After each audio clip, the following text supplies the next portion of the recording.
में आप अभी चुनाव में आप जा रहे हैं और अपने उम्मीदवार के लिए जनता से वोट मांग रहे हैं। जनता किन आधारों पे आपके उम्मीदवार को चुने, जनता क्यों चुने, ऐसा क्या आपने 5 साल में किया है और आने वाले 5 सालों में आप क्या करने जा रहे हैं कि जनता आपको चुने। और दूसरी पारी के लिए कोई यहाँ विपक्ष का उम्मीदवार नहीं है और जो विपक्ष का उम्मीदवार बहुत देर सवेर से आया, कहीं बिहार में जनाधार नहीं है। और सबसे बड़ी बात है, ये लालू यादव की धरती है। नीतीश जी भी नालंदा से आते हैं। जिस तरह से नीतीश जी ने नालंदा के धरती को विकसित करने का काम किया, लेकिन लालू जी, राबड़ी जी और तेजस्वी जी के नेतृत्व में गोपालगंज की कोई विकास नहीं हुआ। आजादी के बाद पहला व्यक्ति है सांसद जिसने पूरे तन मन के साथ, पूरे जज्बा के साथ गोपालगंज की जनता का सेवा किए हैं। गोपालगंज के कोई भी आवाज हो, कोई भी विकास का काम हो, उसका काम किए है। इसलिए दूसरी पारी के लिए पूरी जनता, कहीं कोई लड़ाई नहीं है, कुछ लड़ाई नहीं। इसलिए गोपालगंज की धरती से जो नारा गुजरा है, हम बाहर से आए हुए हैं, प्रभारी हैं लोकसभा के, और यहां पर जो लोगों में हम जा रहे हैं, देख रहे हैं कि इस बार no confusion, only one doctor Alok Kumar Suman, और कोई लड़ाई नहीं है। इस बार डॉक्टर आलोक सुमन, जो देश का नारा है अब की बार 400 पार, तो गोपालगंज की नारा है जनता की आवाज है। ये हमारी आवाज नहीं है। जो मैंने घुमा देखा, उसने जो बोला है गोपालगंज की महान जनता, उसको हम प्रणाम करते हैं, धन्यवाद देते हैं और विश्वास के साथ कहना चाहते हैं कि अब की बार 400 पार, गोपालगंज 4 लाख पार। देखिए, गोपालगंज में कोई कंफ्यूजन नहीं है और 4 लाख पार हो जाएगा और उधर 400 पार भी हो जाएगा। तो देश में जो एजेंडा सेट है 400 पार का, और यहाँ जो गोपालगंज में एजेंडा सेट है 4 लाख पार का, ये पूरा हो पाएगा या आपके उम्मीदवार को जनता चुने? कि लोग आज लंबी दूरी जाने के लिए, दिल्ली मुंबई जाने के लिए यहाँ से जाते हैं, सिवान जाते हैं, गोरखपुर जाना पड़ता है। आखिर क्यों जाना पड़ता है? अगर आप 10 सालों में एनडीए के सांसद यहाँ रहे हैं, 10 सालों में क्या यहाँ से लंबी दूरी की ट्रेनें नहीं होनी चाहिए? यह भी जवाब दें। हाँ, पलायन तो बड़ा मुद्दा है और पलायन हर वक्त होता रहा है, हर दशक में आप देखिए तो पलायन होता रहा है। आखिर इसके जिम्मेवार कौन हैं? अगर बिहार सरकार की बात अगर देखी जाए तो 17 साल ये लोग शासन किए। क्या गोपालगंज में रोजगार के संदर्भ में क्या किए? औद्योगिक क्षेत्र की स्थापना के क्षेत्र में काम क्या किए? यह सब चीज होना चाहिए। और यहाँ के सिर्फ यहाँ के युवाओं को ठगने का ये लोग काम किए हैं, सिर्फ जुमलेबाजी का काम करते हैं। 400 पार और 4 लाख पार भी जुमलेबाजी ही होगा। 4 तारीख को पता चले। मैं पूछना चाहता हूं कि इनका जुमले, मैं आपके पास आऊंगा, जुमलेबाजी ही होगा। एनडीए के उम्मीदवार के पक्ष में वोट करने जा रहे हैं और आप अपील कर रहे हैं, वोट की अपील कर रहे हैं, तो आपको लग रहा है कि आपके उम्मीदवार को जनता का समर्थन मिलेगा? जी बिल्कुल समर्थन मिलेगा। और मैं पहले बता देना चाहता हूं कि आलोक कुमार सुमन जी को क्यों वोट दें, एनडीए को क्यों वोट दें। गोपालगंज जिले में एक गंडक नदी बहती है। उस नदी पे लालू यादव जी और राबड़ी देवी जी 15 साल इस सूबे के मुख्यमंत्री रहे और इस जिले के निवासी थे। आप पथ निर्माण विभाग का आंकड़ा उठाकर देखिए, पूरे बिहार में उनके कार्यकाल में एक रेवा घाट पुल ही मात्र गंडक नदी पर बना। लालू जी के 15 साल के कार्यकाल में।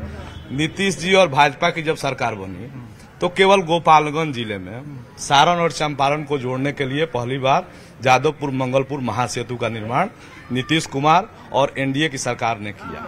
ये विकास का पहला उदाहरण है। आप जाएंगे, चंपारण जाने के लिए 150 किलोमीटर लगता था, आज 40 किलोमीटर में हम बेतिया चले जाते हैं। यह नीतीश जी और एनडीए सरकार की पहली उपलब्धि है। दूसरी है कि आप बैकुंठपुर में जाएं, 70 घाट और बंगड़ा घाट, 500 करोड़ का 2 महासेतु नीतीश जी के कार्यकाल में ही शिलान्यास हुआ और नीतीश जी के कार्यकाल में ही बना।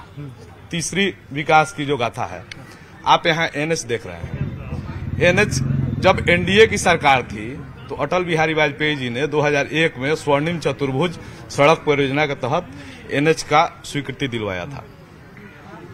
किसी कारणवश एजेंसी काम छोड़ के भाग गई।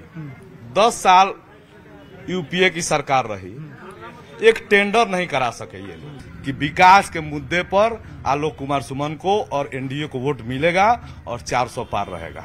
संदीप गिरी जी जो है बाद में जुड़े हैं बीजेपी से, आपके एनडीए के उम्मीदवार को लोग वोट क्यों करें? एनडीए के उम्मीदवार, एनडीए का मतलब ही है विकास और सशक्त भारत और सशक्त बिहार के कार्यों को जमीन पर उतारा जाना एनडीए का यही कार्य रहा है। के जो विरोधी गठबंधन के नेता हैं वो कह रहे हैं कि पलायन अभी भी नहीं रुका है। पलायन इनको 2005 के पहले याद रखना चाहिए। बढ़िया डॉक्टर नहीं मिलता था सीवान और गोपालगंज शहर में। सब लोग जंगल राज के खौफ से यहाँ से पलायन करते थे। अब तो लोग आ रहा है, यहाँ का जमीन महंगा हो गया, यहाँ का हर चीज का कारण है कि कहीं ना कहीं से लोग यहाँ आ रहा है, तभी यहाँ पलायन कहीं से नहीं हो रहा। पलायन उसी समय होता था 2005 के पहले। सड़क में गड्ढा था कि गड्ढा में सड़क था, अपहरण का उद्योग चलता था, हर जगह रंगदारी वसूला जाता था। ये थोड़ा बताएं, जो सभ्या एयरपोर्ट का ही बात कर रहे थे, इन लोगों का विकास का प्रतीक था वहाँ चरवाहा विद्यालय, यही इन लोगों के विकास का प्रतीक था। और जो रोजगार आई लोग बात कर रहा है, हथुआ शुगर मिल और हथुआ शराब फैक्ट्री, सासा मूसा शराब फैक्ट्री, इन्हीं लोगों के करतूतों के कारण, जंगल राज के खौफ के कारण आज वो बंद पड़ा है। गोपालगंज क्या कह रहा है? गोपालगंज की जनता का आदेश क्या है? गोपालगंज पूरा मोदीमय है और गोपालगंज एनडीए जीतेगा। 4 लाख से वोट से जीतेगा। दोनों आदमी जो लोग थे वो दोनों लोग 15-15 साल यहाँ पे ऑलमोस्ट राज किए हैं। इनसे जरा हम पूछना चाहते हैं कि जो अभी बताए हैं कि मोदी जी का और नीतीश कुमार जी का स्कूल में जो है पेयजल, पूरे बिहार में अगर आप सर्वे करेंगे तो पेयजल जो योजना है 95% फेल है। यहाँ हमारे मित्र कह रहे थे कि ट्रेन नहीं चला है। गोपालगंज से पटना तक का, पाटलिपुत्रा का एक्सप्रेस चल रहा है, टाटा नगर तक का चल रहा है, लखनऊ तक का चल रहा है। ये उनको दिखाई नहीं दे रहा, कह रहे हैं कि गोपालगंज से ट्रेन ही नहीं चल रहा है।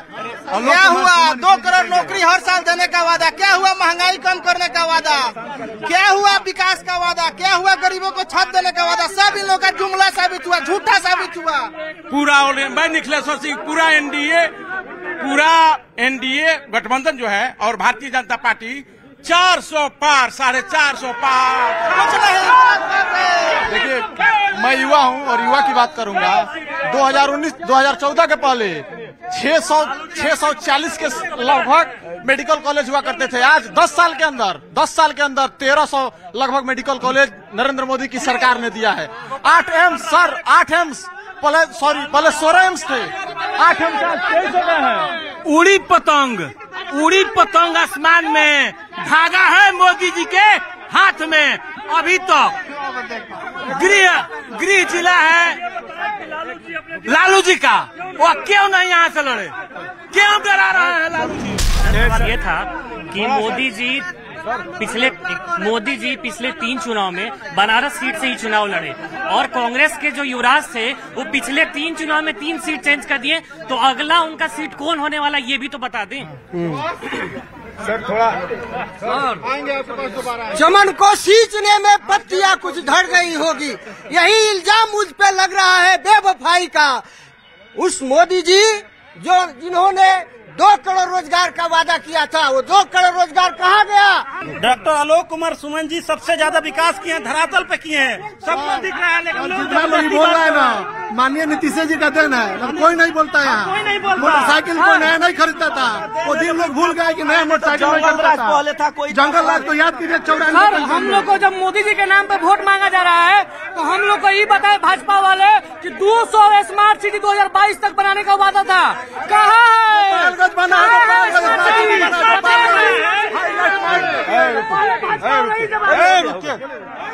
चढ़ती किसी की खून की अब पॉलिश किसी के बूट पर।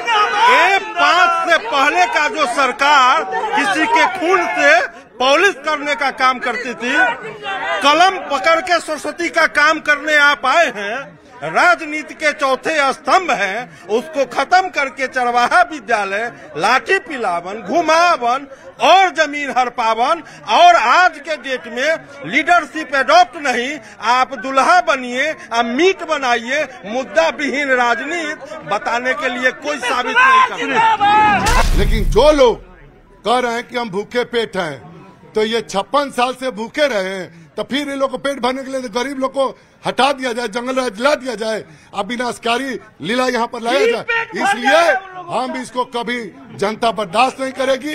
सिर्फ विकास का जो ये पैमाना चल पड़ा है।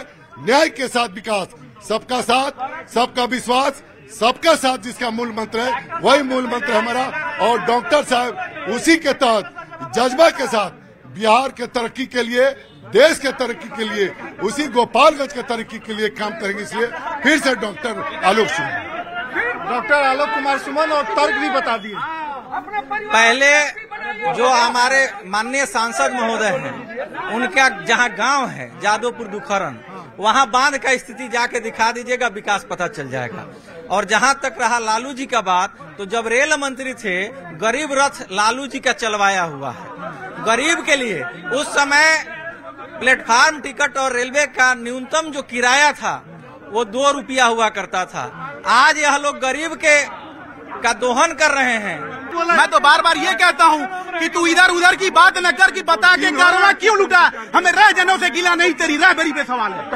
ये गरीबी में पढ़ रहे हैं तो दिल्ली जाकर पढ़ रहे हैं। ये एनडीए सरकार के बाद ही इनका मौका मिला कि दिल्ली जाकर पढ़ के आए। मैं पूछना चाहता हूँ आरजेडी के ये जो नेता दिलीप सिंह जी हैं और ये जो कांग्रेस वाले हैं, 70 साल कांग्रेस शासन की, देश को 55 साल, देश को क्या दिए? दंगा। आरजेडी था 15 साल 18 साल, क्या दिया? जंगल राज, सड़क नहीं, शिक्षा नहीं, शिक्षा के नाम पर चरवाहा भी दिया। और रेडियो के नाम पर सबसे बड़ी बात गोपाल यादव का अपराध का उद्योग बन गया।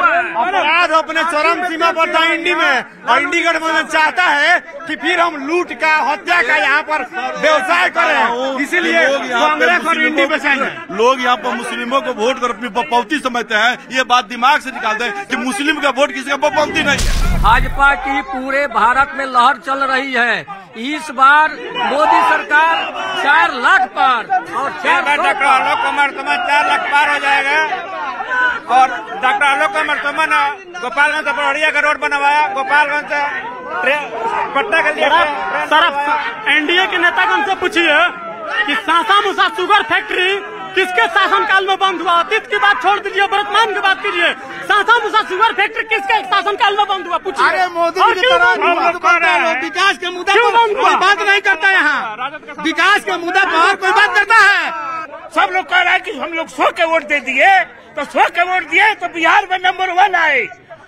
आलोक कुमार सुमन जिंदाबाद, राहुल गांधी जिंदाबाद, अभी बिहार में नंबर 1 बिहार के राज्य में सबसे ज्यादा अल्पसंख्यकों का विकास हुआ है।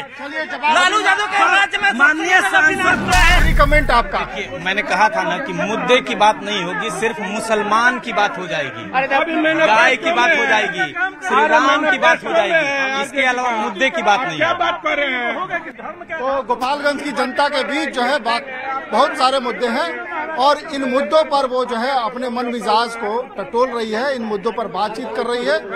और मतदान के दिन मतदाता पहुंचेंगे, मताधिकार का प्रयोग करेंगे और देश का आदेश सुनाएंगे। अगले दिन किसी और लोकसभा क्षेत्र में होंगे और जानेंगे क्या है देश का आदेश।